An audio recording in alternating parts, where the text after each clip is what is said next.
went back underneath the bridge, and they were loading up with as many people. It's got to be dozens of people in the back of that thing. Gosh. They take them to a nearby Walmart, and then the Walmart is where I guess Metro buses or school buses will take them to the shelter.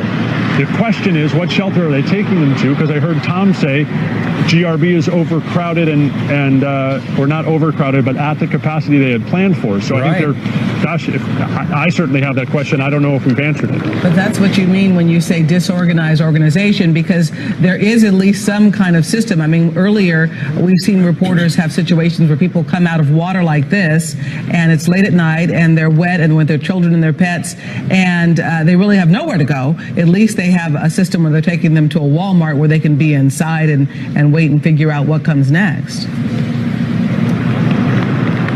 Absolutely. And I think the people I talked to, all, with the exception of one, they all were eager to go wherever the truck would take them. Interestingly enough, hours ago, as dusk set in, the Coast Guard helicopters and the National Guard helicopters had pulled away. I hear one. There's no way we can see it. It's too far off, but I heard it pass over, a military helicopter. I had talked to a sheriff's deputy earlier. They said they had a quadriplegic who was stuck in his home and obviously needed immediate rescue, but and they were going to try and do that one with a chopper. I don't know if that's what we're hearing, but I know that was something that they were discussing. Well, Ted, in the meantime, it just continues to be these groups of people walking. Oh, as we watch these pictures, it's just, you know, what this has turned into is a humanitarian crisis here, because clearly when you have a city that's paralyzed and then you have tens and thousands of people needing to be rescued and so many more at the shelters, and we're looking at pictures like this, even on the third day, nearly approaching our fourth day, we are dealing with the humanitarian crisis. It's only going to get worse, because where do all these people go? Are there enough shelters? What about food? What about clothing? What about, hopefully they'll open up more churches. Right. That's certainly a big resource we have in this community. A lot of churches that hopefully will step up. Any thoughts on that, Ted? Well, and I think we'll get to the point.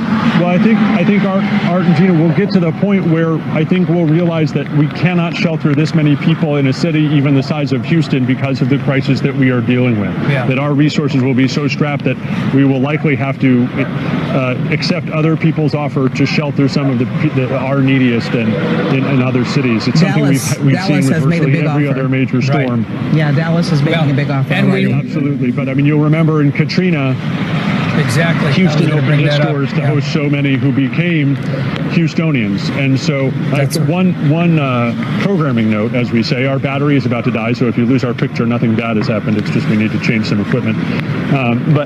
But yes, I think that will be the answer for a lot of these people, that eventually we will realize that unless they have friends or relatives who can take them in, we may have to temporarily relocate some of our neighbors.